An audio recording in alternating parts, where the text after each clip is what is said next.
Hey everybody, I'm Rick and welcome to Talking Habs. So I got together with a few of the Talking Habs crew and we discussed the Habs 2021 season, a roller coaster of a ride that was both fun and frustrating, exhilarating, and heartbreaking. Here's the next in this four-part series, 2021 Season in Review. Check out all four parts. Give a thumbs up if you like this video. Leave a comment and subscribe and ring the bell if you're new to the channel and want to see more Habs content. Please enjoy the show. That almost ended in at the pot of gold at the end of the rainbow. Like we were that close. 3 games away. Yep. Everybody that gave up on Montreal was. I gave up. I didn't think they were going to beat the Leafs. I was like, see, I could pat myself on the back for that. I was one of the few. I did call. I thought Leafs in 6. I had Leafs in 5. I had Habs in 7. So yeah, I didn't make a prediction. I don't make predictions in the playoffs, but yeah, so I actually got that one right.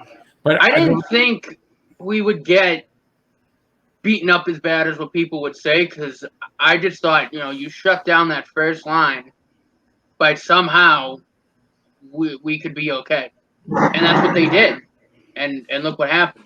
I just knew that they could beat them. Although when the series started, it was like, oh my God, was I ever wrong? Was I ever wrong? And then the switch flipped. But we're getting a little ahead of ourselves here because we're not done with the season. But we're not going to spend too much more time on it. I don't think we should. No. So we had this up. No, there's a couple of points. We had another season because we're going to talk about this after. Another season with, I want to say, a disappointment from Jonathan Drouin. And this time, I don't want to criticize him because he's off for personal reasons. But, I mean, he left the team. And in the end, I think could have been a really big help in them winning. So we had that. We had we had COVID. We had COVID. Yoel Armia, I don't remember the date, was diagnosed with COVID on the COVID protocol. They put the team out 11 days, I believe, with no games. And that pushed the schedule at the end to a ridiculous compressed schedule, which we thought, I'm sure all of us thought, is really going to affect them. It did. Come playoff time. But it did affect them to try and make it into the playoffs. Like, it definitely had a factor. To try to make it. Oh, yeah. I mean, at the end of the year, we were playing, 5 games each week or something like that? Wait, that's not even what I'm talking about. I'm saying now, say they got through that. We all thought if they can manage to get there, boy, they're going to have nothing left in the playoffs. It's really going to affect them and what they can do in the playoffs. And we were wrong there because they got that week off. And I thought they came back with a really good playoff run when I would not have thought they could go that far and not run out of gas. Do you know what the difference was, though? It was the fact that Price basically didn't play the whole end of the season, came back for the playoffs, and he was rested. There's that injury we're talking about. There were actually was another one. Gallagher, Price, and somebody else missed some significant. Weber, I think, was at the end of the year. What was I going to say? Significant time? Consecutive time. Yes. Our 3 leaders were out at the end of the year. Who was out? Who else? Weber. Gallagher. Weber's the other one. So Weber, Gallagher for some point, he came back a bit, but and Price missed the last. I know Weber and Price the last 13 games. And Price might have been 11 of the last 13 games. And you think of those 3, I mean, that's the leadership of this team. I mean, so in the end, when you look at Weber had a good playoffs, Price had a great playoffs. Weber had a pretty good playoffs too. And Gallagher might not be but these 2 guys, the older guys, that probably benefited them, right? Oh yeah, in the long run. Price carried them through the first 2 rounds of the playoffs. Well, without a doubt, dominated. Yeah, without a doubt. So these things contributed to what we thought would be. I guess everybody was different.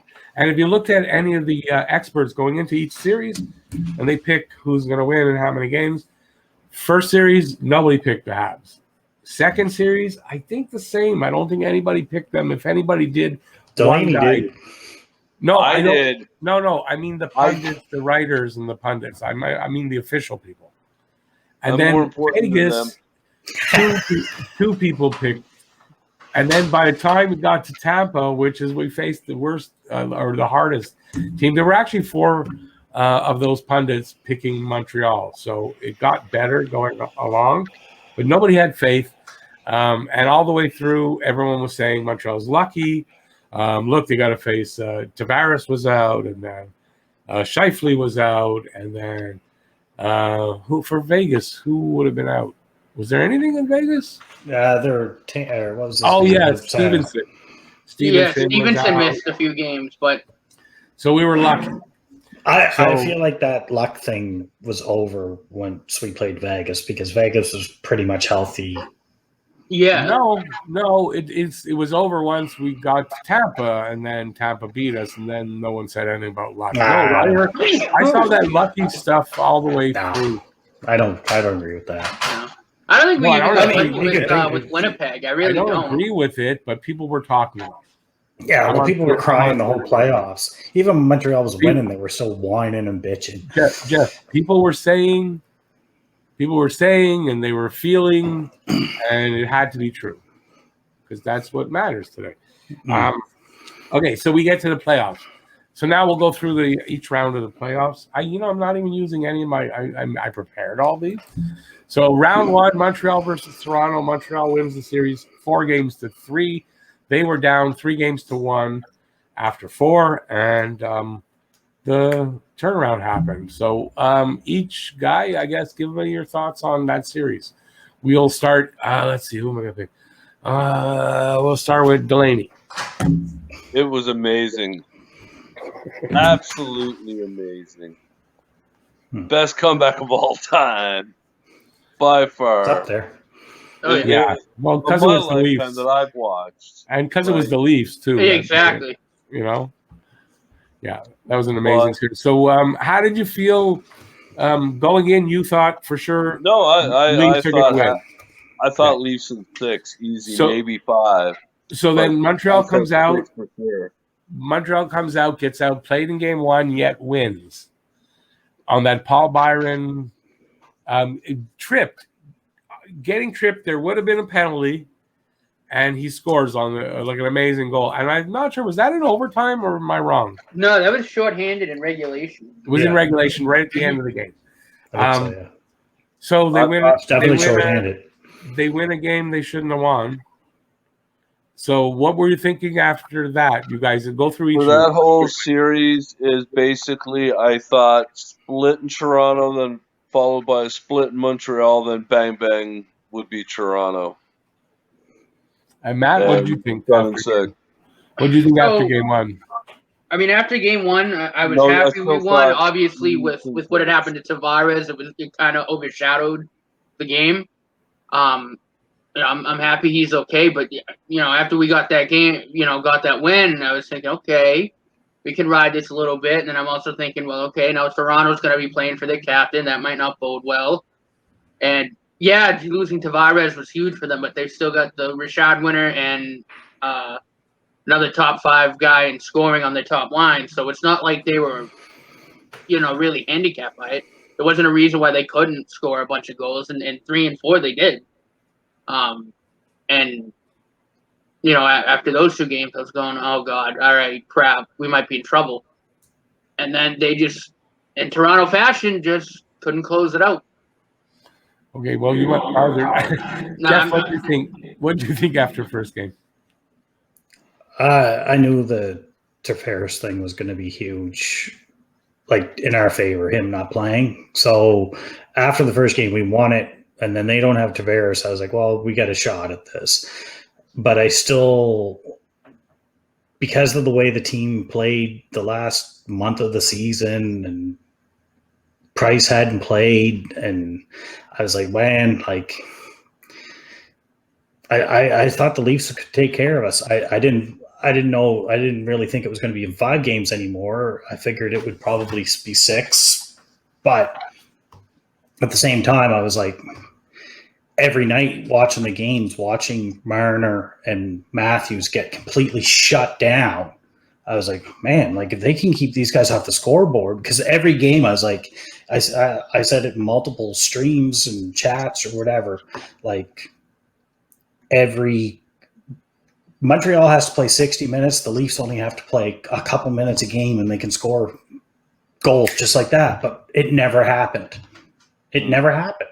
Montreal kept those guys off the board the whole series, and they ended up winning it. And that was the key to it. Like Montreal had to play a full 60 minutes and then just deal with the fact that the Leafs only come out and play for 10 minutes, 10, 15 minutes a game and shut them down when they do that. And Montreal did that. They played the 60 minutes and they kept those guys from being dominant and those 3 or 4 minutes at the end of a period to score a goal.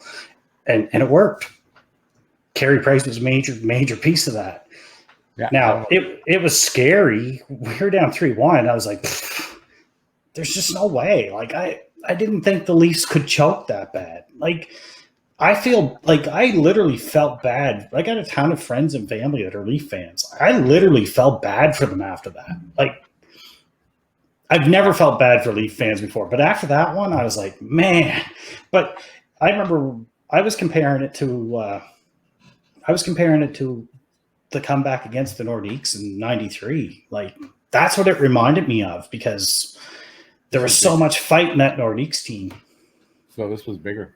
Yeah, it ended up being bigger, but Delaney getting.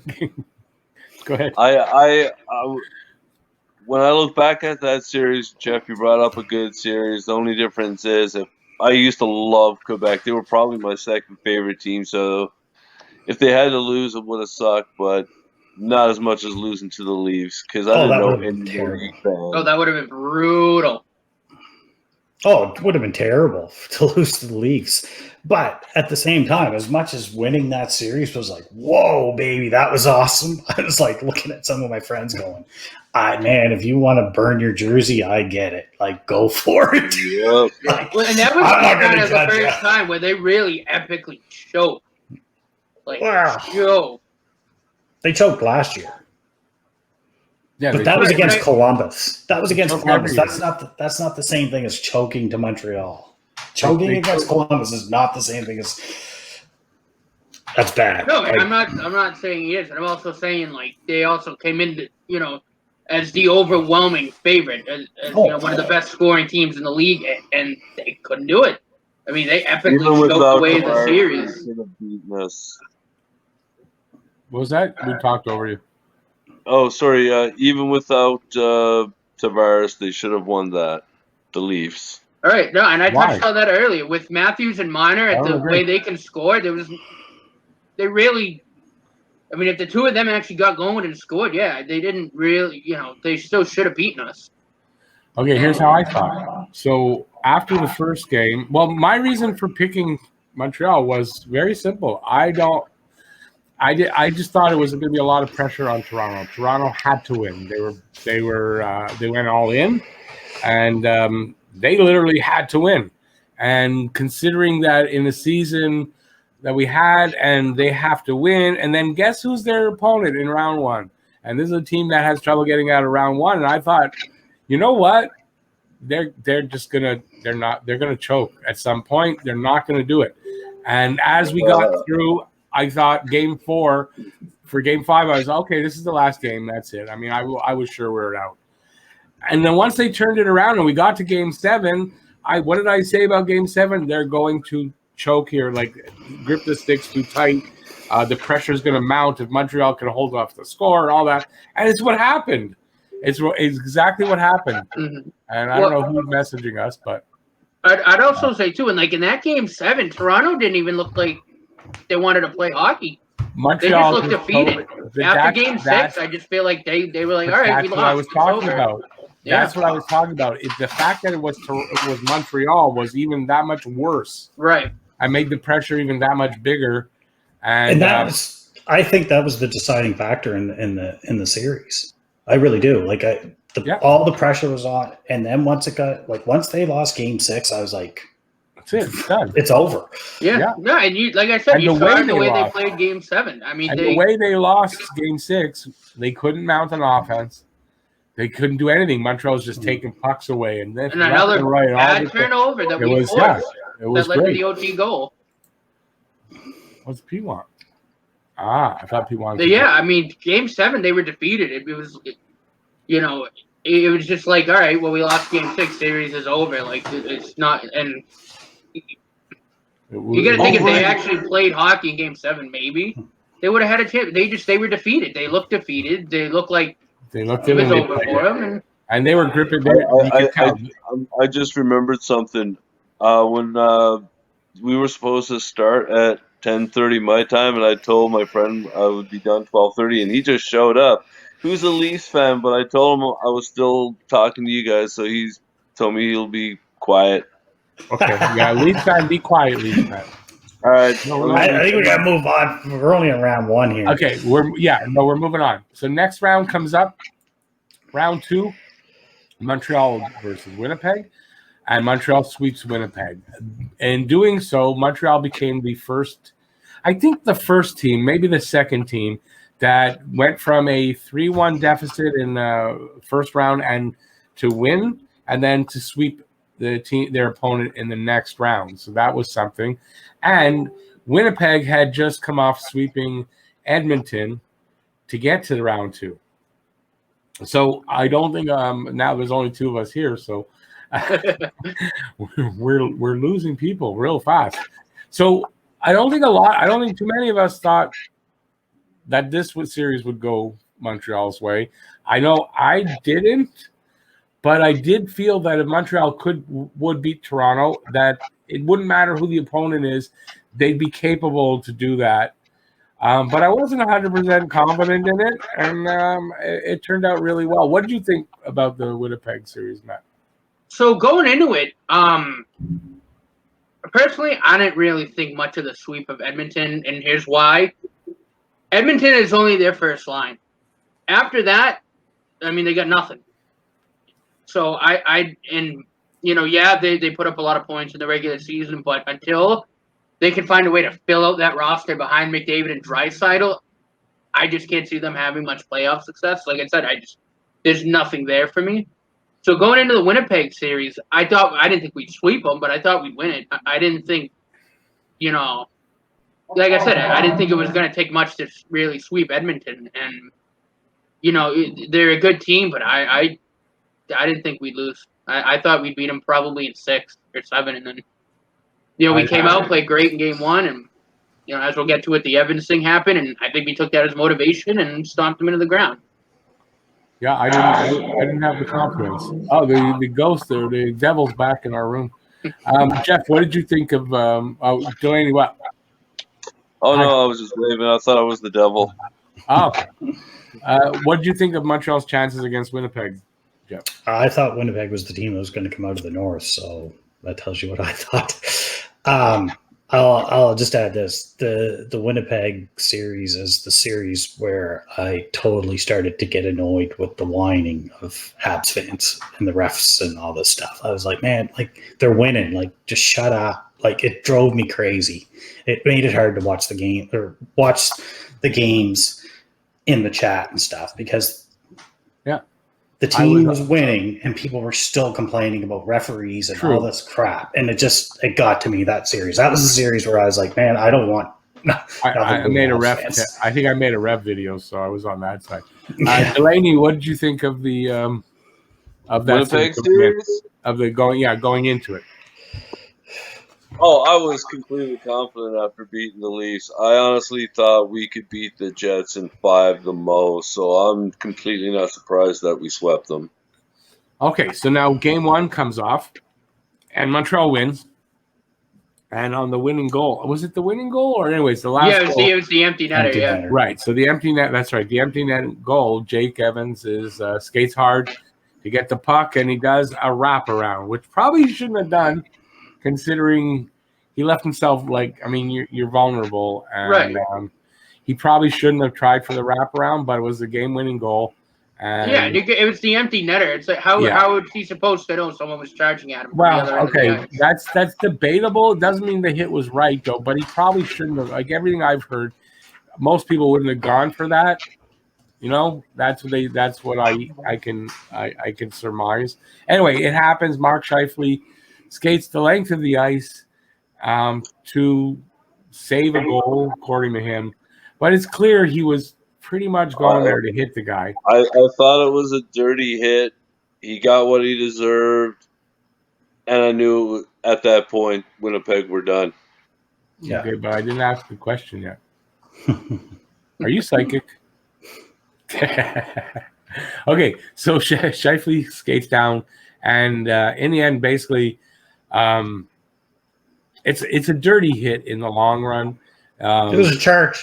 It was charging. There you go. It was charging. So right. I don't think the hit was dirty. It was the charge leading to the hit was. I challenge that. The elbow did get up, but he didn't initially hit him there.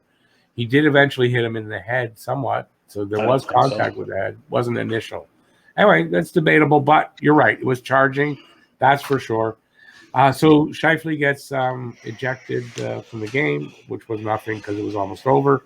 And he gets a, what was it, 4 games? 4 games. 4 games. So he's out till game 5. And and a lot of people who would say that Montreal was lucky would point to the fact that, okay, Scheifele was out. This was caused it. I don't buy into that. Scheifele was an important player, but he wasn't. No, but he also did it to himself. He wasn't the whole team, though. If all their scoring was just Scheifele, they wouldn't have been in the playoffs to start with. So they're a better team than just one guy. And they had the offense that should have been able. They had the guys there that should have been able to play. Their defense was suspect, and they had the best goalie, one of the best goalies in the tournament. So top 3, so should have done better. And so this is what happens: is that Montreal sweeps it. Now, they shut down Ehlers, and they shut down Kyle Connor and Blake Wheeler, and that was the point. So second series in a row, Montreal manages to shut down the top 6 forwards on the opposition, which is key going into up to Tampa, and they almost did it to Tampa. They did it somewhat to Tampa, but this was really key. Did any of you guys think that they were capable of, like, literally in the first 3 rounds, they literally shut down the top 6 forwards, not 100% completely, but freaking close? Did you think they were capable of this? Yeah, because they proved it during the season that they could do that to McDavid and Draisaitl, 2 of the top best players in the league. That's the only team that they did. They didn't do it during the season. Matthews didn't dominate. Oh, I don't know about that. Matthews definitely dominated. Yeah, I don't know about that. Matthews. He got his points, but I don't think he was dominated. Well, Matthews did better than I would have liked him to do. He did. That's for damn sure. So, but who would have thought they could just, like, that part of their defensive game? They totally shut down the top 6 guys, like almost literally totally shut them down. Well, part of it, I think, comes back to what Danault said after his press conference there the other day after his exit. He realized what he's there to do, and he wasn't going to lose ice time and stuff, and he bought in, and I think it showed in the playoffs. He also said that if you want to win, you need a lot of good centers. Yeah, and he didn't have to be the only good center to be successful. I think that was the gist of it. It wasn't exactly, but yeah, he realized what his role really is, and it doesn't make him a lesser player. No. So this is key, which is one of the reasons when we'll get to him after why I think he'll resign. Personally, I just think the whole Evans hit just galvanized the team, and that was the difference in the series. It's a good point. It's a good point. This is a team that was very close, and I think that just made them closer and play for each other that much harder, and for him because he was a warrior. I mean, he was a real warrior for them, and I think they really rallied around that injury. So Montreal beats them 4-0. We move on to let's move on to the 3rd round. This is the one where it was going to be a challenge. We knew it, and I don't think any one of us. I don't care. You're lying if you said you thought they could. Initially, you thought they could beat Vegas, and even if you said it in chat, Did you really feel it? Did any of us really feel they could go out there and beat Vegas? 100%. No. Or The only- Bravado said it. The only advantage I felt Montreal had over Vegas was down the middle of the ice, and it was just a slight advantage. Yeah. With like Price was playing, like Fleury had an excellent season. Vesna, obviously, he won the Vesna. Price was playing better than him in the playoffs, but it was just a slight little bit better. Our centers were slightly better than theirs. Other than that, I didn't think Montreal could hang with guys like Mark Stone and. I'm not a Patrick. I didn't think so either. I thought they could beat them. They could beat them. Did I really think they could, though? I don't think I really did. Delaney, what did you think? No, I didn't think that we were going to be able to compete with their size and their speed, and the advantage that we had with Price was minimal with Fleury on the other end. Matt, what did you think? Yeah, no, I didn't think we'd beat them. I mean, obviously anything was possible, but my concern was the size. I just thought their size was going to be a big mismatch for us. And after game one, I think we all went, "Oh crap! Well, this is it." I know. After game one, I'm hearing myself again, but it goes away. I said it to you guys in the after. I thought that's it. We met the team that. Well, you said it during the live stream too, and I. Oh, did I? I don't know if I did that live. I echoed that. I think afterwards. Yeah, I mean, I just thought, all right, well, the size got us. Now we get a team whose defensemen are going to score. So doesn't look. What do we do defensively? I'm like, oh, well, it was fun. And then the big theme of. I think the playoffs for Montreal, one of the biggest themes was they don't quit. They didn't. This is a team that traditionally we've seen them run out of gas, run out of talent, and end up kind of quitting, right? In big games. This team did have no quit left in them, or they didn't have any quit in them. Well, they kind of flipped the script there against Vegas and Winnipeg. They did. All season, we witnessed them wait to the last possible minute chance they had of doing anything, and then it was then when they would up their game against Winnipeg and against Vegas. Like, especially after game one, like they just came out and said, "All right, we're playing our game and try and beat us." Well, I think they adjusted though. No, they adjusted the strategy with Vegas. They adjusted because Vegas was playing. Well, they started beating Vegas down the middle of the ice. But Vegas was playing a different setup, right? They were playing a different setup in their, I think it was a 1-2-2 neutral zone forecheck. Whereas against Toronto and Winnipeg were both playing a 1-1-3, and they never adjusted against Montreal, what Montreal was doing. But then Montreal adjusted back against Vegas, and like you said, they flipped the script against them because they just did to them what Vegas did in the first game. And they had success the rest of the way with that. And Price was definitely the difference. And Price was he was amazing. He was amazing in that series alone, I think. I thought he was amazing. And I don't think Vegas really kind of adjusted to us when we adjusted to them instead of throwing everything back their way. They did one game, but then they couldn't adjust anymore. Right. They didn't adjust after that. What were you going to say, Delaney? I was just going to say a key to the playoffs till we came to Tampa was our ability to adjust to the type of play that they were playing against.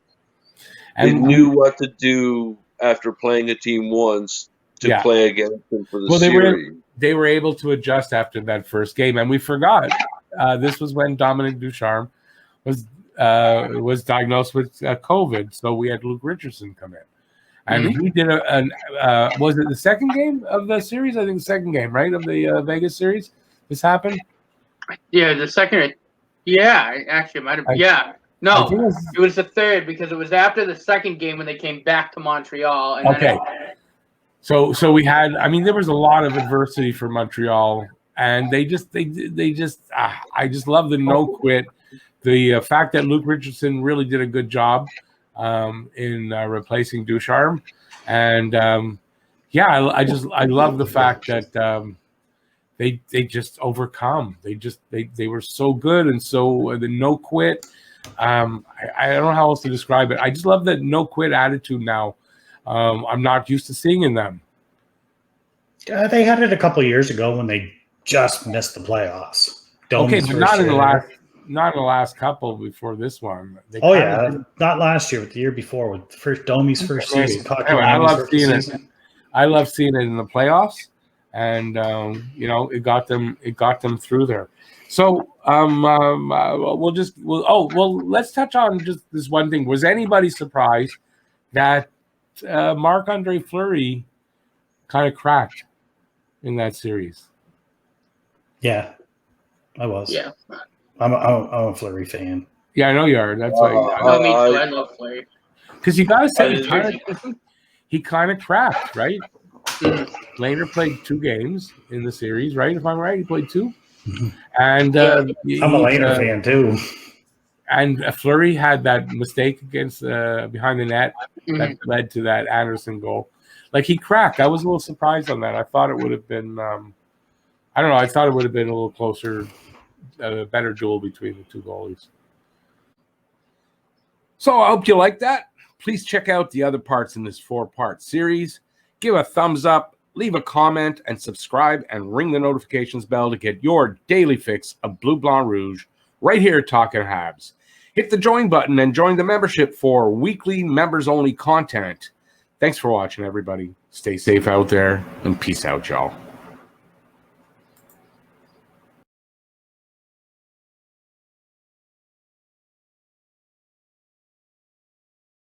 The 2019 Memorial Cup. Nick Suzuki.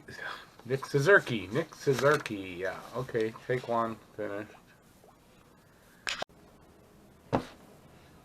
The #1 hockey channel dedicated to. Start this over. 2019.